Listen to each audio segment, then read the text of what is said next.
बिस्मिल्लाहिर्रहमानिर्रहीम, अस्सलाम वालेकुम। मैं हूं करामत मुग़ल और मेरे साथ हैं ईसा नकवी। नकवी साहब, जो सबसे बड़ी खबर है इस वक्त और जिस पर सबसे ज़्यादा डिबेट हो रही है वो है बिजली के ओवरलोडेड ब्रिज। उस पर निगरान हुकूमत ने नोटिस भी लिया और पहली बैठक भी हुई है। क्या आवाम को कोई रिलीफ मिलने की तवक्को भी है? देखिए करामत मुग़ल साहब, इस वक्त जो है ना हुआ तो इसी तरीके से जिस तरह वो प्रैंक की वीडियोस देखते हैं ना बहुत सारे लोग, जो सोशल मीडिया पे कहीं ना कहीं स्क्रॉल करते हुए आ जाती है और हर बंदे ने देखी हुई है। वो प्रैंक के आखिर में ना वो कहते हैं कि वो सामने कैमरा लगा हुआ है, उसको देख के हाथ हिला दे। तो मेरा ख्याल है कि ये इस वक्त काकड़ साहब के बस में है भी कुछ नहीं। जो पाकिस्तान की मईशत के साथ ये तजर्बाकारों का टोला 16 महीने में कर गया है, उसके बाद सिर्फ इस किस्म के प्रैंक्स हो सकते हैं। आपका खून जो चूसना है इस हुकूमत ने, आने वाली हुकूमत ने, उसके बाद आने वाली हुकूमत ने, क्योंकि जो डेंट डल चुका है ना, ये कई सालों में जाके इसको कोई थोड़ा बहुत बेहतरी की तरफ आप जा सकते हैं। सही। तो इन्होंने खून जो है वो आपकी गर्दन से चूसने के बजाय आपके बाजू से खून निकाल लेंगे, बाजू के बजाय आपकी टांग से खून निकाल लेंगे। सही। तो ये सब कुछ होना है। साइड बाय साइड दो खबरें आई हैं। काकड़ साहब ने जो नोटिस लिया था ना जी, आवाम को रिलीफ देने के हवाले से, उन्होंने ट्वीट किया। उन्होंने कहा कि जनाब, बिजली के भारी बिलों के मामले पर मैंने कल वज़ीर आज़म हाउस में हंगामी इजलास तलब कर लिया है। इजलास में वजारत बिजली और तकसीम कार कंपनियों से ब्रीफिंग ली जाएगी और सार्फिन को बिजली के बिलों के हवाले से ज़्यादा रिलीफ देने के हवाले से मुशावरत की जाएगी। इसके बाद ये इजलास हुआ। इजलास बेनतीजा ख़त्म हुआ। 48 घंटे में मज़ीद जो है इसके ऊपर सोच विचार की जाएगी और फिर फैसला किया जाएगा कि क्या रिलीफ दिया जा सकता है। आप किस्तें कर देंगे आपके बिलों की जी, क्या आप एक नहीं, या इसके इम्पैक्ट को थोड़ा सा अगले 2 महीने में, 3 महीने में, लेकिन वो फिर सर्कुलर डेट बढ़ाता है, उसके हवाले से शराइतें हैं। देखिए, मैं आपको बता रहा हूँ कि जो इस वक्त इंटरनेशनल डेवलपमेंट्स हो रही हैं जी, व्लादिमीर पुतिन, रूसी सदर, सऊदी वली अहद मोहम्मद बिन सलमान, उन्होंने जो काम किया है और वो जो करने जा रहे हैं जी, पाकिस्तान के लिए ख़तरे की घंटी बजा दी। और कोई किसी जनाब भूल में न रहे। सही। जो पाकिस्तान के साथ गुज़श्ता 16 महीने में हो गया है ना, देखें, आपको डॉलर चाहिए ना, आपको डॉलर चाहिए। आपकी एक्सपोर्ट्स जो हैं वो नीचे चली गई हैं, सनत तबाह कर दी है। बिल्कुल। शहबाज शरीफ साहब ने, हम अक्सर उस वीडियोस में तस्करा करते हैं तो उसको रिपीट करने का फ़ायदा नहीं है। सबको मालूम है कि आपके पास जो 2 मेन सोर्सेज हैं, एक आप जनाब कोई चीज़, चलें 3 मेन सोर्स कर लें क्योंकि बैगर्स कांट भी चूज़र्स वाला भी तो है ना, कि या आपको कोई कर्जा दे देगा, भीख दे देगा, या आप कोई चीज़ बना के बाहर बेच देंगे, या आप जो सासे बने हुए हैं वो भेज देंगे, या जो बाहर लोग आपके बैठे हुए हैं वो बैंकिंग चैनल से पैसा भेज देंगे, या ये आप बेचने वाली बात कर लें। इसके अलावा कोई ऑप्शन नहीं है। डॉलर तो यहीं से आना है। तो उसके ऊपर तो बर्बादी मचा के चले गए ना शहबाज शरीफ और उनके हमनवा। जी, वो जो शहबाज शरीफ कव्वाल और उनके हमनवा आए थे, वो तो उसके ऊपर हंगामा मचा के जो करना था वो करके जा चुके। सही। अब इस वक्त सूरत हाल ये है, मैं आपके सामने रखता हूँ कि क्या खबर दूसरी जो आई है वो कितने हज़ार अरब मज़ीद इकट्ठा होना है। अच्छा। और ये सारा, ये बिजली के बिल, पेट्रोलियम प्राइसेस, ये सब आपको पता है कि जब ये आखिर चल रहा था ना, आखिरी वक्त, तो वो तकरीरें कर रहे थे, मुख्तलिफ इवेंट्स कर रहे थे। शहबाज शरीफ कायद आज़म सानी के तौर पे ख़ुद को पोर्ट्रे कर रहे थे, जैसे इस धरती ने उनसे बड़ा कोई लीडर जो है वो पैदा नहीं किया और डूअर पैदा नहीं किया जो करके दिखाता है चीज़ें। वो एक तकरीब थी उसमें DI खान में, उसमें हमने वीडियो भी की थी। वहाँ पर मुसद्दिक मलिक साहब जो है ना, उन्होंने कहा कि मुझे 3 ही टारगेट दिए थे जी, 3 अहदाफ दिए गए थे शहबाज शरीफ की तरफ से। एक था कि जनाब बिजली और पेट्रोलियम प्रोडक्ट्स सब जुड़ी हुई है ना, तवानाई, एनर्जी कम नहीं होनी चाहिए। जी, कम भी हुई। सबको मालूम है कि गर्मियों में गैस की लोड शेडिंग, सर्दियों में बिजली की लोड शेडिंग देखी है हमने इनके दौर में। दूसरा, इन्होंने कहा कि वो अफोर्डेबल हो। जी, तो अफोर्डेबल देख लें कि कितनी है। अब ट्रिपल सेंचुरी, हर चीज़ ट्रिपल सेंचुरी जो है वो कर रही है। तो वो उन्होंने जनाब वो अपने टारगेट्स बताए और बड़ा जनाब उसके ऊपर इजहार कर रहे थे। अब काकड़ साहब ने जब इजलास कर लिया तो उन्होंने कहा कि जनाब ब्रीफिंग दी गई है, सेक्रेटरीज ने भी शिरकत की, रिलीफ देने के लिए मिलकर लाएअमल बनाने की जिम्मेदारी दे दी है इन वजारतों को जी, कि लाएअमल बनाए। तो लोगों को एक ज़ाहिर है कि एक बफ क्रिएट हुआ था ना कि एक एहतजाज, इसका सिलसिला फैल ना जाए, भड़क ना जाए। मस्जिदों में ऐलानात हो रहे हैं, वीडियोस आ रही हैं, लोग कह रहे हैं जनाब हम बिजली का बिल नहीं जमा कराएंगे, अपनी जिंदगियों को दांव पर लगा रहे हैं, अपने बच्चों की जिंदगियों को दांव पर बिलों लगा को रहे जो है वो आग लगा रहे हैं। लोगों के रोते हुए जो है वो वीडियोस आ रही हैं। उसके बाद एक खबर आती है, फिर मैं आता हूँ जो सऊदी अरब और रशिया ओपेक प्लस जो कर रहा है, और इसके हवाले से आपको याद होगा कि हमने तो जून में वीडियो की थी, मैंने कहा था कि देखें ये तो इस वक्त सूरत हाल जहाँ जा रही है ना, ये इनसे नहीं संभल पाएगा। सही। और अब everybody should brace for the impact. Seat belt बांध लें, ये जो जहाज़ है ये क्रैश लैंडिंग कर रहा है, और जिस वक्त ये रनवे से टकराएगा ना तो आपको एक ऐसा गर्दन तोड़ झटका लगेगा कि आपको समझ आ जाएगी। अल्लाह ना करे कोई ऐसा तरीका कार हो जाए आपकी, चाहे ये स्पेशल इन्वेस्टमेंट फैसिलिटेशन काउंसिल है, कोई सरमायाकारी की मद में कुछ आ जाए, लेकिन वो सियासी इस्तेहकाम के बगैर आता नज़र नहीं आ रहा। उससे भी कोई, मैं ज़ाती तौर पे दुआ गो हैं हम के हो जाए, लेकिन लगता नहीं है कि इस सूरत हाल में आपको इन्वेस्टमेंट मिलेगी, जब बिल्कुल सियासी बेयकीनी की सूरत हाल। अब ये ना वो कहते हैं कि जनाब स्पॉन्सर्ड बाय, अब आपने देखा इवेंट्स होते हैं ना, तो नून लीग के जो स्पॉन्सर है ना उनमें जियो भी शामिल है ना, जियो जंग ग्रुप, मीर शकील रहमान। तो वो उनके वेबसाइट के ऊपर जब ये खबर लगती है ना तो फिर आपको अंदाज़ा हो जाना चाहिए कहाँ से आई है नहीं कि मामला क्या है, कितना गंभीर है कि गुर्बत के मारे अवाम की जेबों पर बिजली बिलों के ज़रिए मज़ीद 2000 अरब रुपए का डाका मारने की तैयारी। डाका 2000 अरब जी, ये कम अमाउंट नहीं है, ये इम्पैक्ट ट्रांसफ़र होना, और ये मज़ीद की बात की जा रही है। खबर की डिटेल्स क्या है, लेकिन जनाब बस यहाँ आपको कहते हैं कि आवाम की तो बिल देख के चीखें निकल आई हैं, लेकिन यहाँ बस नहीं हुई। आइंदा महीनों में बिजली और भी महंगी होगी।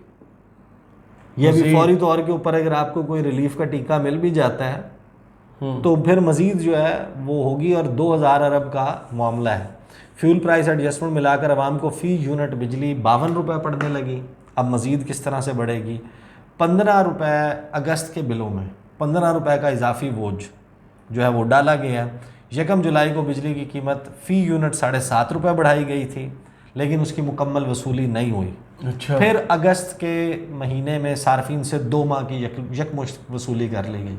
ये हमने आपको याद होगा वीडियो की थी इसके हवाले से कि ये अभी नहीं आएगा। इन्होंने आगे जाके डिसीजन लिया है जुलाई के एक ऐसे वक्त में, और उसका इतलाक 1 जुलाई से कर दिया है।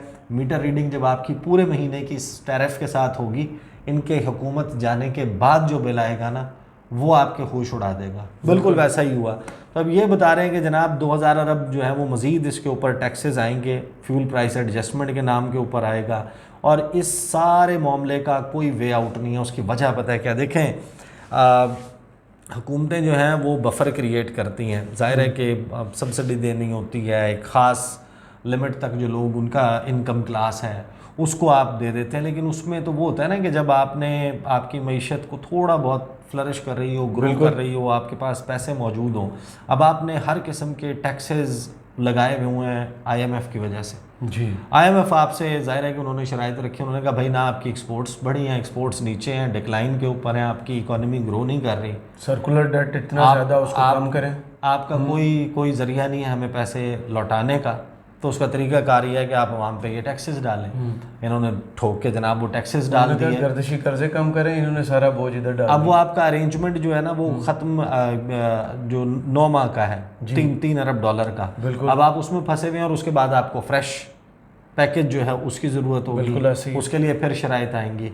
तो ये सिलसिला अनएंडिंग है। अब ये सारा जुड़ा हुआ है एनर्जी, आपको पता है कि हर बंदे के साथ इंटरनेशनल प्राइसेस से। अब इंटरनेशनल प्राइसेस के हवाले से ओपेक प्लस रशिया, वो ऑयल एक्सपोर्टिंग ममालिक जो हैं उनकी तंजीम है, वो आउटपुट तलब और रसद के ऊपर चलता है। ये कोरोना के दौरान आपको याद होगा कि 30-40 साल की कम तरीन सतह के ऊपर कीमतें चली गई थी। पाकिस्तान में 80 पैसे दें और ले जाएं। पाकिस्तान में 80-82 रुपए का पेट्रोल मिल रहा था। जी जी, आप अंदाज़ा लगाएं कि पाकिस्तान में 80-82 चल रहा था 2020 में, और उसकी वजह क्या थी? देखें, कोरोना की वजह से पूरी दुनिया में इंडस्ट्री बंद हो गई, ट्रैवल बंद हो गया, जहाज़ उड़ना बंद हो गए, इंटरसिटी ट्रैवल भी बंद था, लॉकडाउन लगे हुए थे। जब ये सारा कुछ बंद हो गया तो जाहिर है कि जो पेट्रोलियम प्रोडक्ट्स हैं उनकी खपत, उनकी जो है वो तलब में कमी आई, सप्लाईज अवेलेबल थी, अबंडेंस में थी, तो आपका वो सस्ता हो गया। अब सऊदी अरब और रशिया, सऊदी अरब का है विजन 2030, सही, विजन 2030, नियोम शहर बनाना है, $500 अरब का वो प्रोजेक्ट है। उन्होंने एशियन गेम्स का इनेकाद करना है, $500 अरब का उनका उसके लिए बजट है। फिर जो विजन 2030 है उसके लिए हज़ारों अरब डॉलर, 500 अरब नहीं, 500 अरब डॉलर की बात कर रहा हूं। जी। तो ट्रिलियंस ऑफ डॉलर्स उन्होंने शोर अप करने हैं ताकि वो 2030 में सऊदी अरब को जो ऑयल एक्सपोर्ट्स हैं उससे अपनी इकोनॉमी को निकाल लें। सही। दूसरी तरफ है रशिया यूक्रेन वाली वॉर में फंसा हुआ है, उसके ऊपर लगी हुई हैं सैंक्शंस, पाबंदियाँ।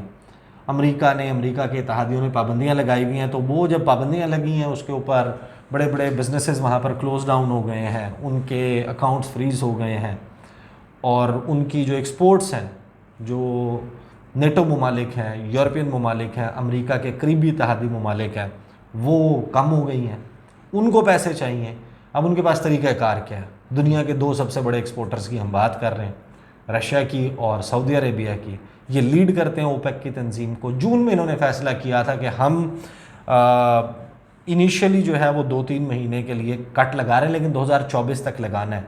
1 मिलियन बैरल पर डे का कट लगाया सऊदी अरब ने अपनी प्रोडक्शन पे। 10 लाख बैरल यौमिया कमी कर दी अपनी ऑयल की प्रोडक्शन में। तो ज़ाहिर लामहला एक्सपोर्ट्स उस हिसाब से कम हो गई। रूस ने फैसला किया 3 लाख बैरल यौमिया। अच्छा। अब ये हो गया 13 लाख बैरल यौमिया। आपकी सप्लाईज जो हैं वो कम हो रही हैं। बाकी जो ओपेक के ममालिक हैं उनके ऊपर भी, किसी के ऊपर 1 लाख, किसी पे 50,000, किसी पे 2 लाख, किसी पे 3 लाख, इस किस्म की वो उन्होंने बनाई और 2 मिलियन बैरल के ऊपर वो ले गए इस सारे मामले को। सही।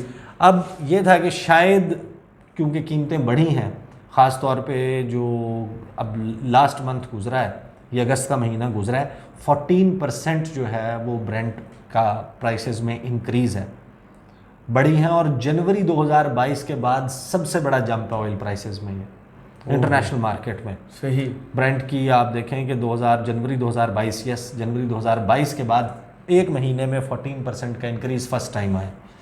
अब सऊदी अरब और रशिया के हवाले से और ओपेक प्लस के हवाले से रॉयटर्स ने खबर ये दी है कि ये दोनों मुल्क फैसला कर चुके हैं कि अपना जो कट है इसका रोल ओवर सितंबर और अक्टूबर उसके लिए ये कर रहे हैं।